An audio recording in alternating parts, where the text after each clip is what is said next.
Rewritten! Epilogue!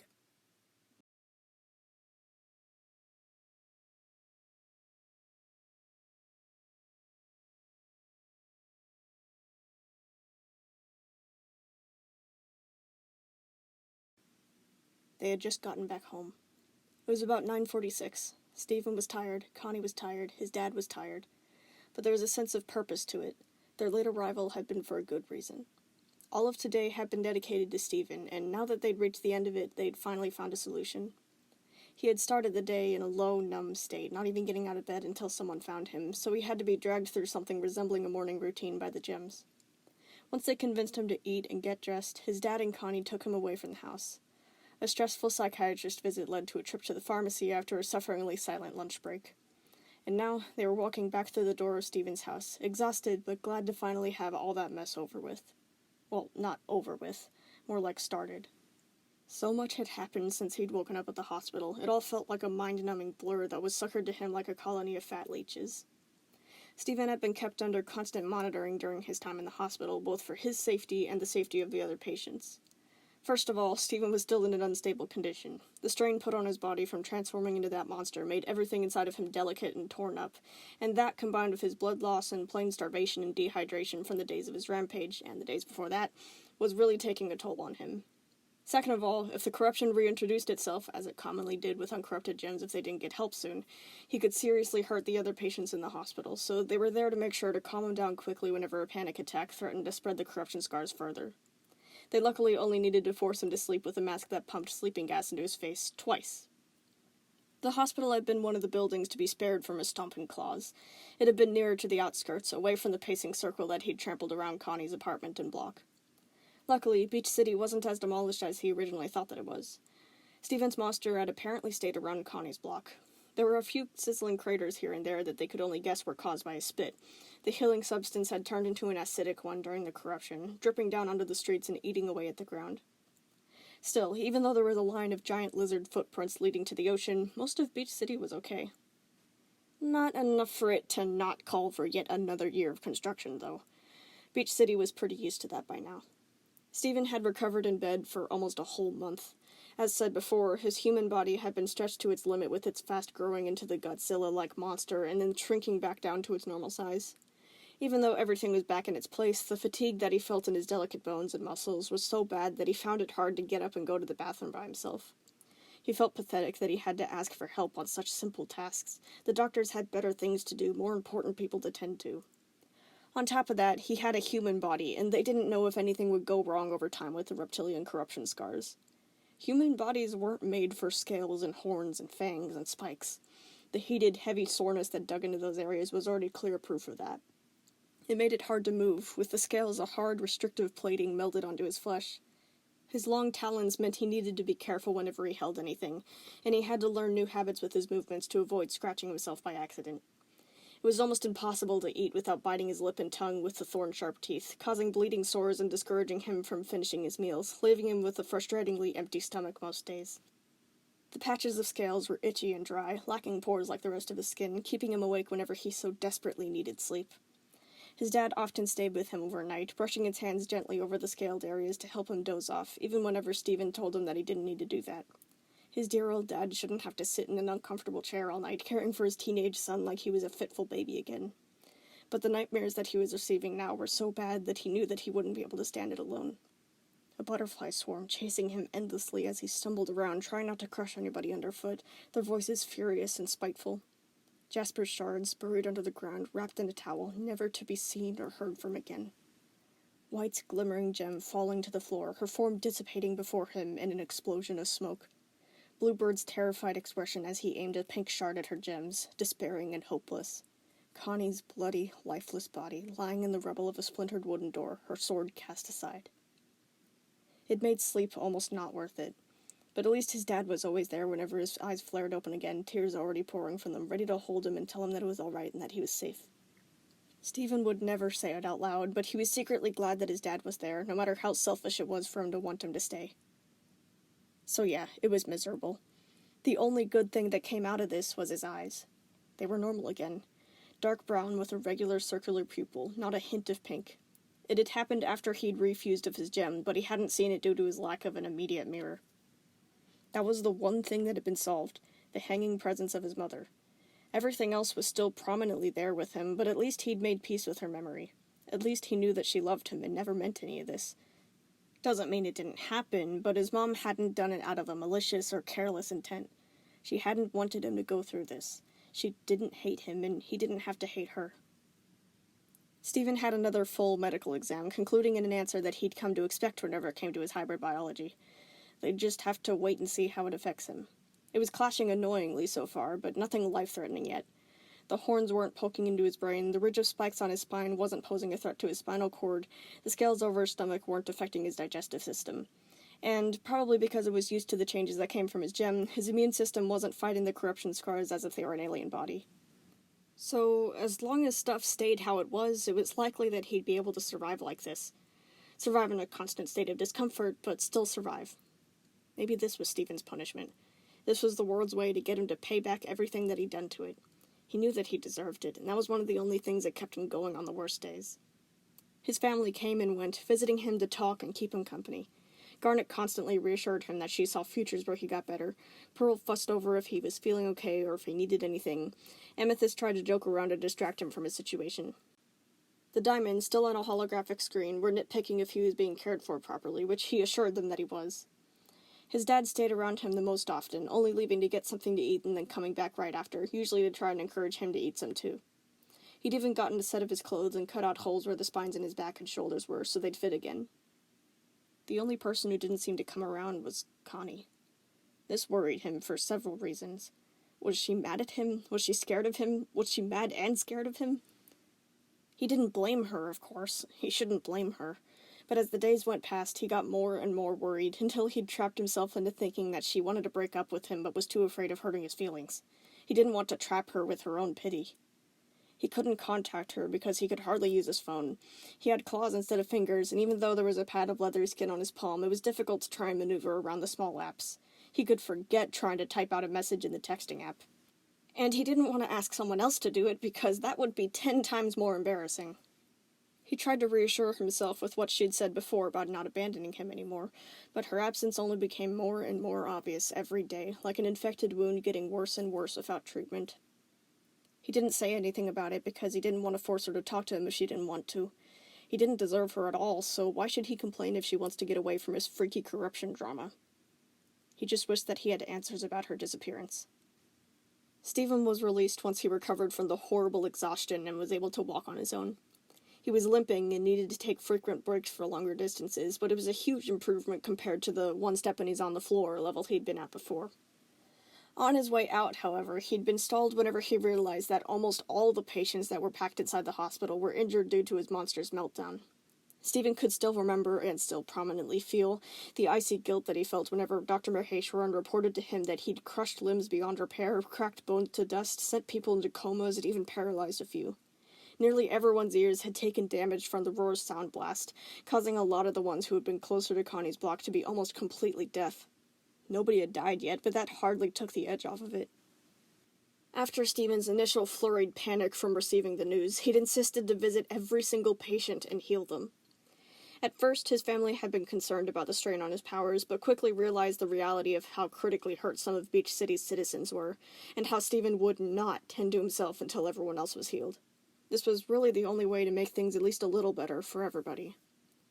He tested his spit on himself first, worried that it was still acidic like whenever he was a monster, but luckily it didn't burn through his arm and instead healed the tiny experimental cut that he'd placed there, confirming that it was safe and useful again.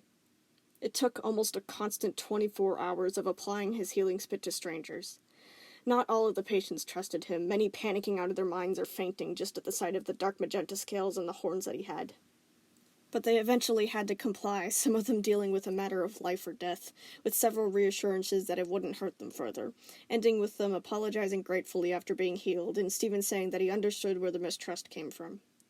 The worst, though, were the children. Not only was it heart-wrenching to see how young some of the victims were compared to their horrifying injuries, but they also screamed every single time he entered the room. The little children shrieked and cried and begged their mothers and fathers to make the scary monster go away, most needing to be held down as Stephen gently applied the healing spit to their wounds before quickly leaving the room.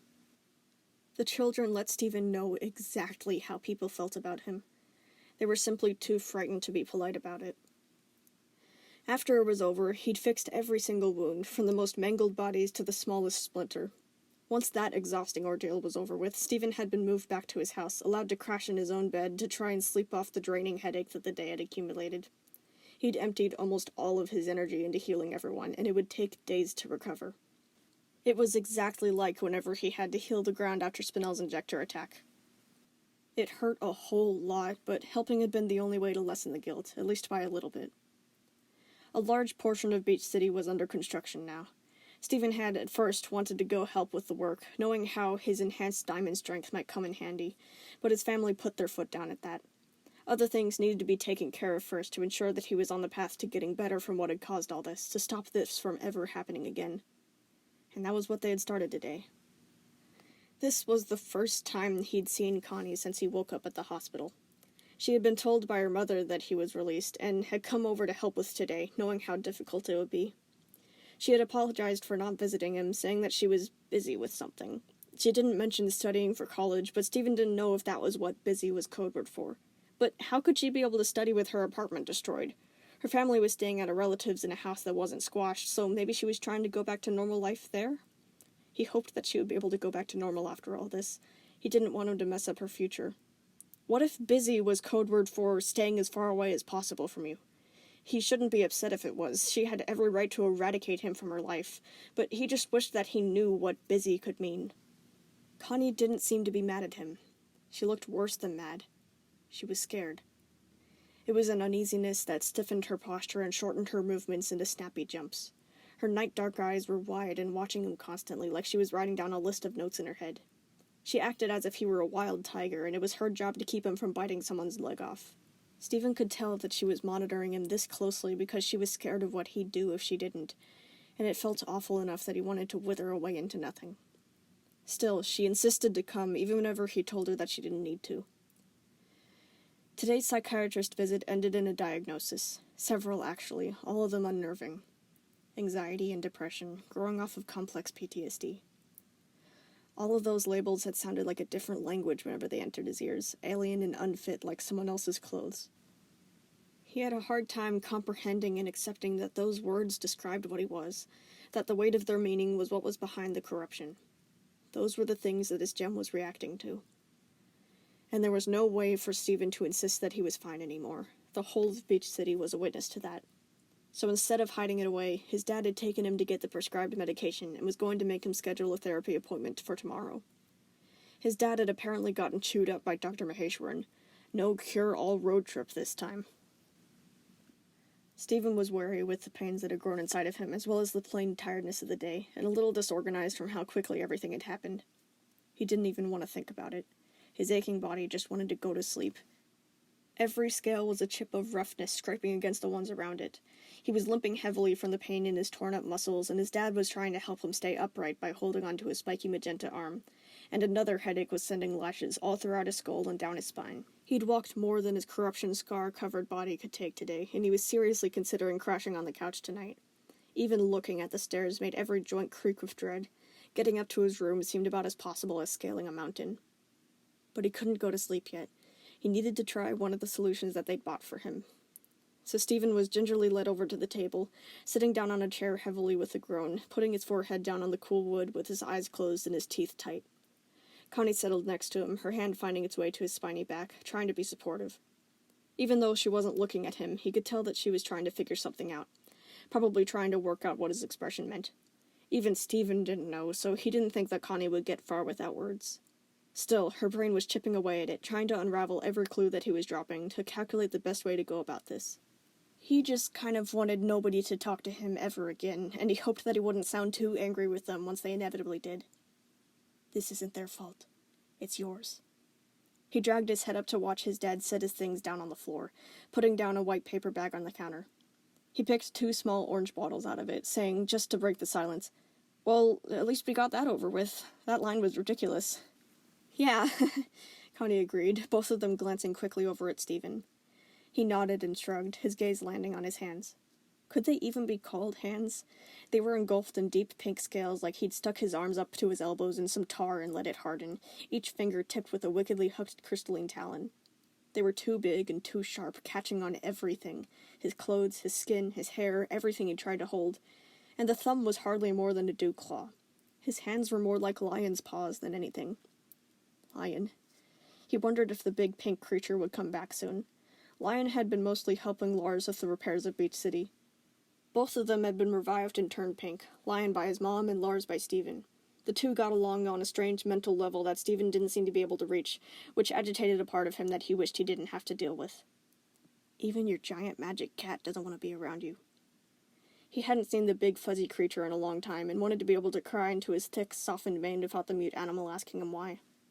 When he was younger, before the galaxy was saved, he was always able to at least do that after particularly scary missions. If he didn't want to bother the gems, he always had his lion friend, whether he could understand him or not. He missed Lion. Stephen angrily picked at the scales on his hand with another claw, just for something to do. They were so much bigger and scarier than Connie's hands, or any other human hands on the planet. He felt like they were amputated. He didn't recognize these fakes as his hands. But they were, and they might always be like that, forever. Stephen already knew that he wasn't a human, no matter how much he tried to be like one. He would already never be normal, but now he could see it. At least before, he had looked like a human if you ignored the spot where his belly button should be. Now he just looked like a freak of nature. A monster. Because that's what you really are. Your true colors. So, his dad sighed, running his fingers through his remaining hair and unintentionally breaking Stephen out of a spiraling pit of dark thoughts. I'm assuming you want water with these? They look kind of big. Yes, please, Stephen replied, not looking up at him. He heard the cups being moved around, the faucet turning on and then off, and then his dad's footsteps heading over to where he was. He sat opposite to Stephen, handing him the cup of water and the little orange bottles.